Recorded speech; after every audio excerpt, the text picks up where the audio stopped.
అలా వెళ్తున్నాను. నేను వెళ్తుంటే అది జారడం కరెక్ట్‌గా స్కాల్ప్‌లో పడింది కండ. ఓహ్! ఒక్క ఇంచు ఇక్కడ పడుంటే ఆ షట్టరు కొబ్బరికాయ చెప్ప పగిలినట్టు పడిపోయి స్పాట్‌లో చచ్చిపోయేవాడిని.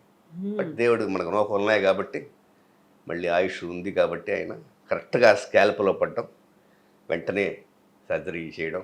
స్కాల్ప్‌లో పడింది అంటే ఇది ఇలా ఓపెన్ అయిపోయింది. ఓపెన్ ముందుకొచ్చేసింది ఇలా. కండ జుట్టుతో పాటు మీకు ఇక్కడ దాకా ఓహ్! జుట్టుతో పాటు తర్వాత లేజర్ చేశాను. కొన్ని నెలలు లేజర్ చేశాను.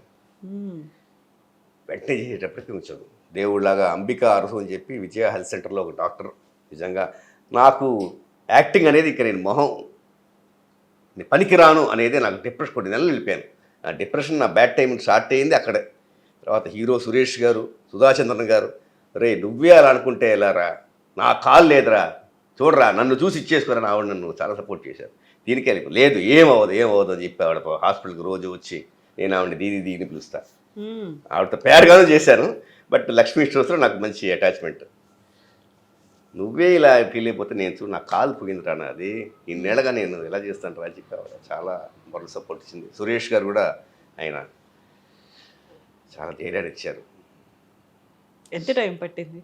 10వ రోజు కుట్లుతోటి వచ్చి మళ్ళీ ఆ సీన్ కంప్లీట్ చేశాను. ఖుష్బు గారు దండం పెట్టింది. ఇలాంటి ఆర్టిస్ట్ మాకు దొరకరని. ఇలాంటి నిజాలు బయటకు రావు ఇండస్ట్రీలో నా గురించి.